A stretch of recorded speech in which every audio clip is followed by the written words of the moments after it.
বন্ধুরা, পাপিয়ার পাকশালাতে আপনাদের সবাইকে স্বাগত। আজকে আমি মাছের ডিমের একটা নতুন রেসিপি নিয়ে আপনাদের সামনে এসেছি। এর জন্য আমি 250 মতন মাছের ডিম নিয়েছি, আর এটাকে ভালো করে ধুয়ে আমি নুন হলুদ মাখিয়ে নিয়েছি। আপনারা সবাই চিলি চিকেন, চিলি পনির, চিলি সয়া খেয়েছেন। আজকে আমি নতুন মাছের ডিমের একটা রেসিপি আপনাদের সামনে তৈরি করে দেখাবো। এই চিলি ফিশ রো অর্থাৎ মাছের ডিমের যে নতুন রেসিপিটা বানাচ্ছি, তার জন্য খুব বেশি মশলার দরকার নেই।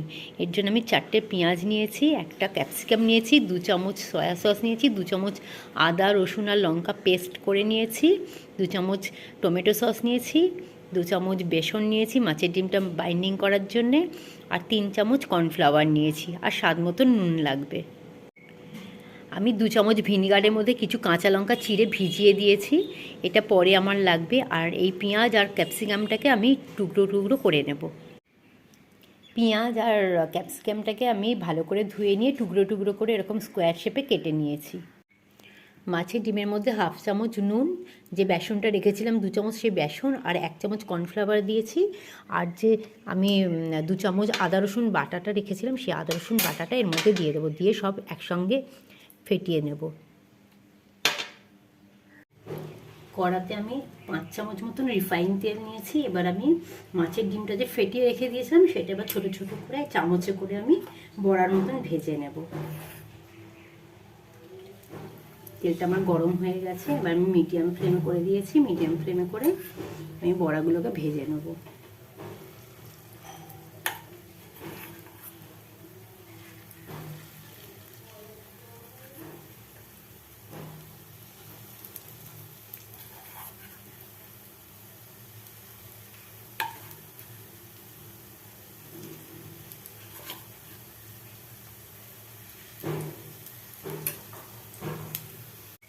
বড়াটার এক সাইড হয়ে গেছে বলে এক সাইড আমি উল্টে দিয়েছি। এভাবে আমি সম্পূর্ণ মাছের ডিমটা বড়ার মতন করে ভেজে নেব। প্রথমে সব কটা মাছের ডিমের বড়া হয়ে গেছে, এবার আমি এগুলোকে একটা পাত্রের মধ্যে সব তুলে নেব, তেলটা ঝরিয়ে নিয়ে।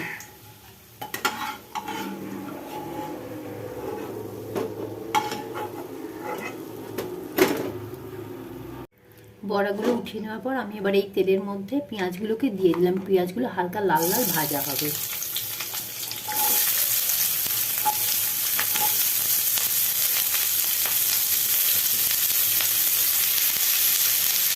এই সময় পরিমাণ মতন একটু নুন দিয়ে দেবো, যাতে পেঁয়াজগুলো তাড়াতাড়ি নরম হয়ে যায়।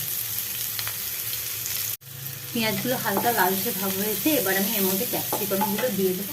কুচি করা ক্যাপসিকামগুলো দিয়ে 2 মিনিট একটু লো ফ্লেমে ঢাকা দিয়ে রেখে দেবো, যাতে ক্যাপসিকামগুলো ভাজা হয়ে যায়, তার সঙ্গে সেদ্ধ হয়ে যায়। নেড়ে ফেড়ে নিলাম, নেড়ে এবার 2 মিনিট আমি ঢাকা দিয়ে রেখে দেবো।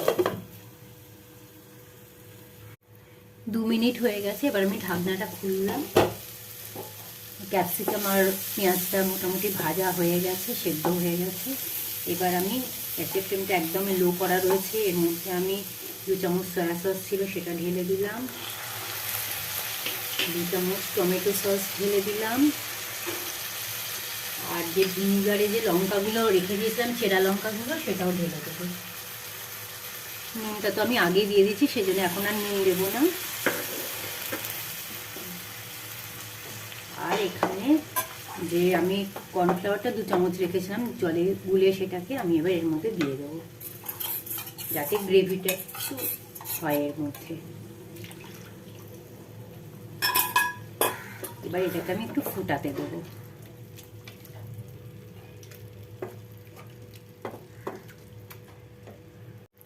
আপনারা যেমন গ্রেভি চান সেই রকম মতন জল দেবেন।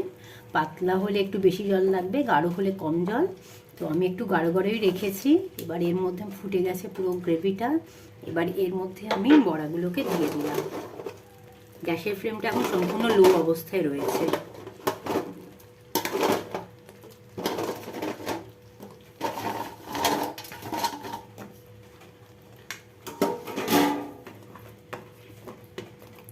এবার এর উপরে যদি চান তাহলে আজিনামোটো দিতে পারেন, আবার নাও দিতে পারেন, ওটা অপশনাল। আমি দিলাম না, কেন আমার বাড়িতে এটা কেউ পছন্দ করে না আজিনামোটোর সেন্টটা। তো এবার এটা হয়ে গেল। আর আপনারা এই রান্নাটা করে দেখবেন, যদি ভালো লাগে তাহলে আমার এটাতে লাইক করে দেবেন, শেয়ার করবেন, আর নতুন হয়ে থাকলে সাবস্ক্রাইব করবেন, আর যাতে আমি আরও নতুন নতুন রান্নার রেসিপি নিয়ে আপনাদের সামনে আসতে পারি। বন্ধুরা, আমার চিলি ফিশ রো অর্থাৎ চিলি মাছের ডিম একদম রেডি হয়ে গেছে। এটা গরম গরম পরোটা, লুচি, রুমালি রুটির সঙ্গে দারুণ খেতে লাগবে। আপনারা বানিয়ে দেখুন, কেমন লাগলো সবাই আমাকে জানাবেন কমেন্ট বক্সে। তাহলে আমার আরও বেশি উৎসাহ পাবো আমি নতুন নতুন রেসিপি নিয়ে আসার জন্য আপনাদের সামনে।